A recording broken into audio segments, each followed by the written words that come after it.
Danielle, people in North Alabama are preparing to hit the road to help areas impacted by Idalia. Members of Decatur Church of Christ Project Unify say they're getting their team and gear together to head to those affected areas.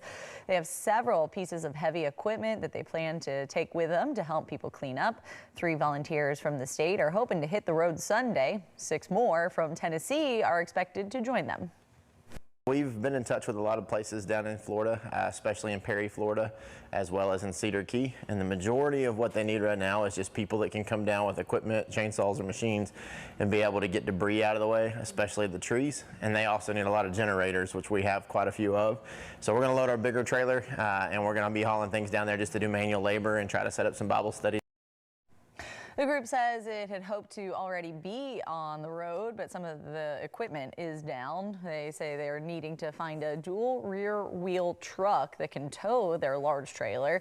If the group can find one, it plans to head down Sunday.